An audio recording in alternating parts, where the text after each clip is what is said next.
Eu não tenho muita facilidade com palavra, né? Mas eu quero dizer algo que o Senhor gerou no meu coração. E pode ser que alguém entre nós esteja passando as mesmas coisas, ou alguém na internet possa estar precisando dessa palavra. Quando eu descobri que eu ia precisar falar alguma coisa, assim, direcionar alguma palavra no momento de adoração, o Senhor me colocou assim: nossa, mas você vai ter que pregar, e não era isso, né? Só que Ele foi gerando coisas dentro do meu coração e eu comecei a meditar na palavra. E também, quando o Dodô na quarta-feira ministrou, algo que ele falou sobre o evangelho que retrocede marcou muito no meu coração. Porque uns dias atrás eu estava com esse pensamento de que o evangelho que retrocede, nós que estamos participando do corpo de Cristo, é o corpo que sai da igreja e fala: não, eu não estou mais na igreja, né? E nós estamos vivendo num momento onde a igreja não podia estar se reunindo, onde a igreja não podia estar em comunhão.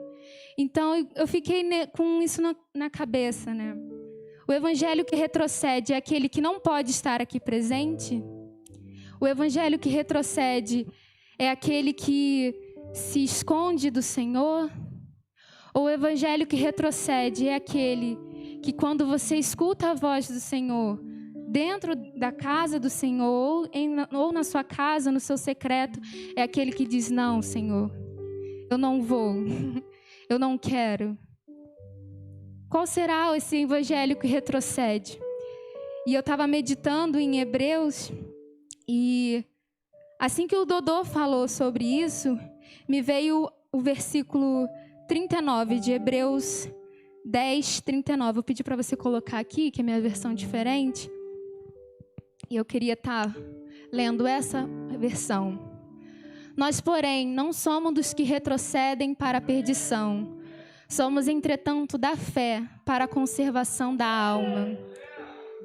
E o contexto aqui de Hebreus 10 fala desse retrocesso daqueles que saem da presença do Senhor. Não quer dizer daqueles que saem da comunhão, né? Aqui vem falando para que nós possamos nos achegar perto do Senhor. E eu anotei aqui numa sincera anotação, e até queria compartilhar com vocês, que eu falei assim para o Senhor: Pai, eu não quero ser como os que retrocedem. Eu quero fazer a sua vontade. Mesmo que o fardo esteja um pouco pesado, mesmo que eu saiba de todas essas coisas que vem falando aqui no versículo 10, me ajude e faça em mim o teu querer, né? Porque aqui vem falando que nós precisamos perseverar para alcançar, nós precisamos ter paciência para alcançar a promessa, né? E eu vou até olhar aqui porque eu não quero enrolar, eu quero ser breve. E o que Deus me chamou a atenção era que, qual era a promessa? Aqui vem falando para nós lembrarmos do passado, lembrarmos daqueles que, mesmo que não viram a promessa, mas se regozijaram, porque eles sabiam para onde eles estavam indo. Eles sabiam que a pátria dele era celestial. E nós, às vezes, agora, com os olhos fechados, vendados, nessa situação que a gente está passando, de não poder ser corpo presencialmente, o que nós estávamos vendo? Nós estávamos olhando a promessa de longe, mas ainda assim a gente regozijou por isso. A nossa boca abriu-se para orar, claro, mas a maioria das vezes nossa boca abriu-se para murmurar, para reclamar daquilo que estava acontecendo, daquilo que nós estávamos vivendo. E nada disso foi para se alegrar, porque nós estamos passando por isso, porque há uma glória maior que há de vir, sabe? E aqui vem falando que o Senhor me fez lembrar que eles aguardavam libertação.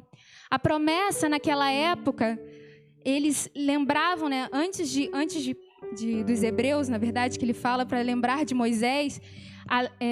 A promessa era que viesse o libertador, o Messias, aquele que libertaria o povo de Israel, aquele que salvaria, aquele que traria a presença do Senhor, a presença de Deus.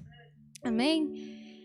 E eu achei engraçado que eles não tinham o Novo Testamento, eles não tinham as ferramentas que nós temos hoje. E como que eles acreditavam? Como que eles sabiam que Jesus era quem Ele era?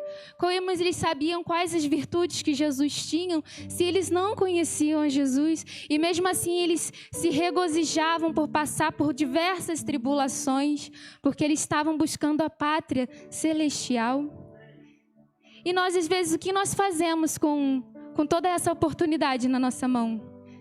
De ter o Espírito Santo, que é o mais importante, de ter o Novo Testamento, de ter histórias ou lugares onde você pode se achegar ao Senhor, você pode se achegar, sabe? E ter o livre acesso na presença do Senhor. Eu escrevi aqui que antigamente qual era a promessa? Era que viesse o Espírito Santo, que viesse o libertador.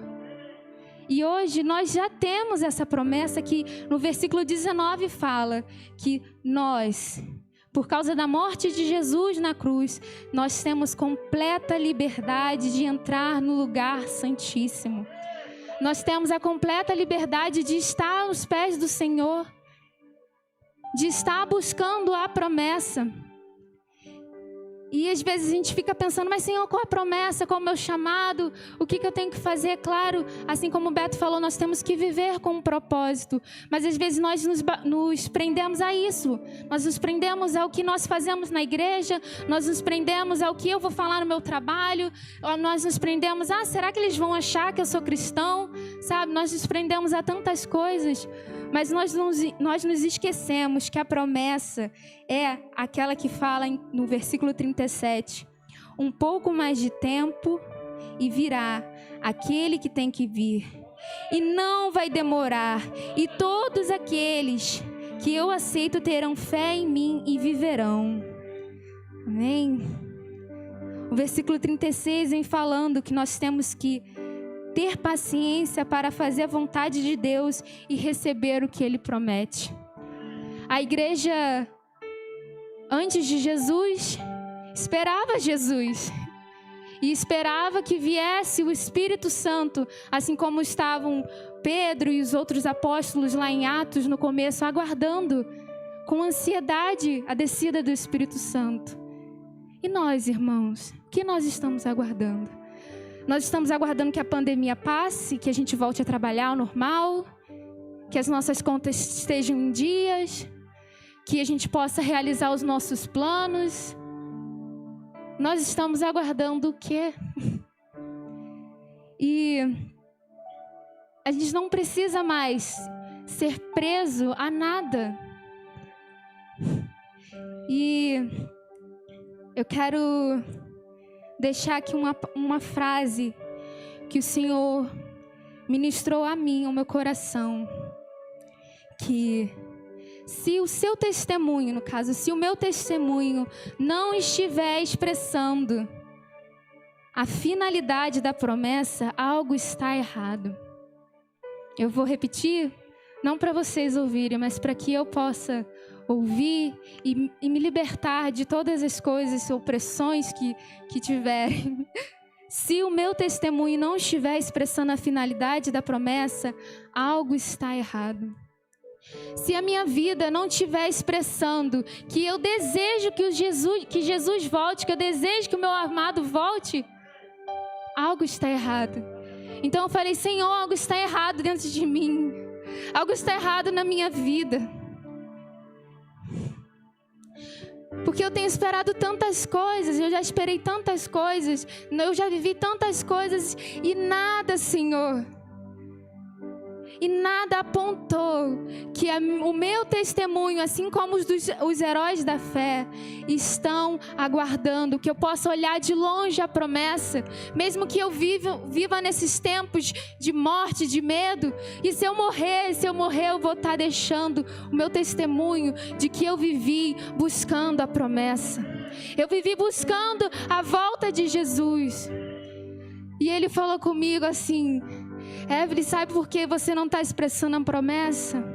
Porque você quer a presença, para confirmar o seu ministério, você quer a presença para salvar seu familiar, você quer a presença para libertar o seu coração de pressões, você quer a presença para curar as pessoas, mas você não quer a presença para me adorar, para viver como você vai viver na eternidade, nos meus pés, me adorando pelo que eu sou.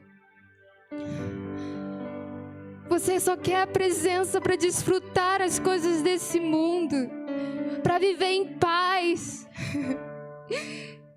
Desculpa. Mas, Senhor, nós queremos a presença para dizer que nós estamos te aguardando. E se eu não viver a promessa de que eu vou viver na eternidade adorando ao Senhor, de que vale viver? Eu até comentei com o Beto um tempo atrás, com o pessoal, que eu falei: Senhor, esse ano foi um ano que Deus me tirou o medo da morte. Porque se eu não estiver aqui nesse mundo, morrendo para mim mesmo, eu não vou viver no eterno.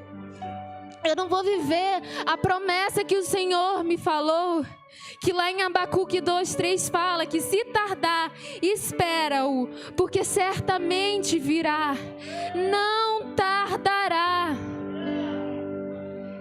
E aí às vezes a gente fica ouvindo, falando: ah, Jesus está voltando, Jesus está voltando. E o pastor tem falado: Jesus está voltando, né? E nos ensinando pela palavra de Deus, às vezes por coisas que nós somos leigos, de contar o tempo. Irmão, se eu quiser contar o tempo, eu não vou contar o tempo para essa pandemia acabar. Eu vou contar o tempo para que Jesus volte e me encontre aos pés dele. Não quer dizer que eu seja perfeita, não quer dizer que você seja perfeito, não quer dizer que a gente não possa estar aqui desfrutando do melhor dessa terra. Mas se a presença do Senhor, aquela que a gente tem o livre acesso, não estiver expressando em você aquilo que você está esperando, não vale. Se o seu testemunho, irmão, e o meu testemunho não estiver expressando a finalidade da promessa, algo está errado. Algo está errado. Em Hebreus 11, mais à frente, vem falando. Em Hebreus 11:13 falam que todos estes morreram, os heróis da fé morreram cheios de fé. Não receberam as coisas que Deus tinha prometido, mas as viram de longe e ficaram contentes por causa delas. E declararam que eram estrangeiros e refugiados de passagem por este mundo. Irmãos, hoje eu sei que se eu morrer amanhã, eu vou estar lá no céu falando: eu vi a promessa de longe. Jesus voltou na minha geração e eu posso me regozijar por isso. Amém? Não é isso que nós esperamos? Viver no céu? Então, quanto mais chegar, nós temos que expressar para que as pessoas vejam em nós aquilo que nós esperamos. Eu não quero me alongar. E eu queria só deixar essa palavra para vocês. Não quero mexer com a emoção de vocês, nem nada, mas, irmãos, foi algo tão forte que o Senhor ministrou dentro de mim, que eu não poderia me calar. Eu não poderia retroceder e ser como daqueles que se perdem. Não se perdem para o mundo, mas se perdem em si mesmos. Porque não estão aguardando a finalidade da promessa. Eu quero te convidar e convidar o Ministério de Louvor para nós estarmos nos regozijando no Senhor, que foi para isso que Ele nos chamou. Amém?